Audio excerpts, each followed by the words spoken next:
আর এরই মধ্যে মুখ্যমন্ত্রী মমতা বন্দ্যোপাধ্যায়কে আইনি নোটিশ পাঠানো হয়েছে।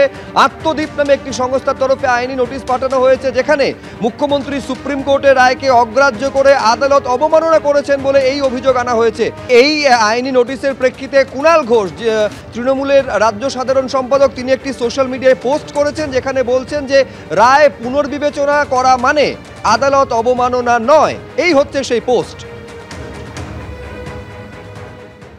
এটা নিয়ে মুখ্যমন্ত্রীকে আদালত অবমাননার নোটিশ দিয়েছেন এক আইনজীবী। মুখ্যমন্ত্রী এদের চাকরির সুরক্ষায় যে ব্যবস্থা করছেন, যে প্রক্রিয়া নিচ্ছেন, সেটাই আইনি জটিলতা তৈরি করে আটকে দেওয়ার জন্য এ ধরনের নতুন নোটিশ বা এই জটিলতা তৈরি করা হচ্ছে। চাকরিহারাদের অনুরোধ করব, দয়া করে এই চক্রান্তের দিকে খেয়াল রাখুন। মুখ্যমন্ত্রী যেটা আপনাদের স্বার্থে গতি আনতে চাইছে, এরা নানা ফরম্যাটে মামলা, নোটিশ, এই জটিলতা করে আপনাদের সুরক্ষার কাজটাকে ডিলেট করতে চাইছে। এরা এই রাম বাম এরা হতে পারে না, তাই কোর্টে জটিলতা তৈরি করতে চায়। মুখ্যমন্ত্রী বিচার ব্যবস্থার প্রতি আস্থা রাখেন, কিন্তু রায়ের যে অংশে বহু মানুষের ক্ষতি হয় সেই জায়গাটা তিনি দ্বিমত পোষণ করে পুনর্বিবেচনার মাধ্যমে সকলের স্বার্থ সুরক্ষিত রাখতে চান।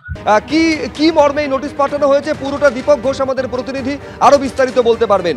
দীপক, দেখো, 8 তারিখে নেতাজি ইন্ডোর স্টেডিয়ামে চাকরিহারাদের নিয়ে যে সভা করেছিলেন মুখ্যমন্ত্রী, সেখানে তিনি যে ভাষণ দিয়েছেন, সেই ভাষণকে উদ্ধৃত করে লিগ্যাল নোটিশে বলা হয়েছে যে এই ভাষণে স্পষ্ট যে সুপ্রিম কোর্টের রায়কে প্রকাশ্যে চ্যালেঞ্জ করা হয়েছে, অথচ সংবিধানের 141 এবং 144 ধারা অনুযায়ী এটা বলা হয়েছে যে আদালতের রায়কে কার্যকর করা হচ্ছে দায়িত্বশীল কর্তৃপক্ষের দায়, এটা তাদের সাংবিধানিক কর্তব্যের মধ্যে পড়ে।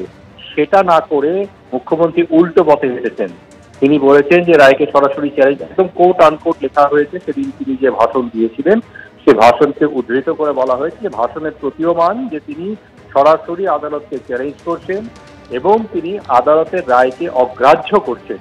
সুতরাং এখানে লিগ্যাল নোটিশে বলা হয়েছে যে মুখ্যমন্ত্রীকে এই বিভ্রান্তি দূর করতে হবে, আদালতের রায় কার্যকর করা হবে, এটা তিনি প্রকাশ্যে ঘোষণা করবেন এবং আদালত অবমাননার জন্য তিনি প্রকাশ্যে ক্ষমা চাইবেন।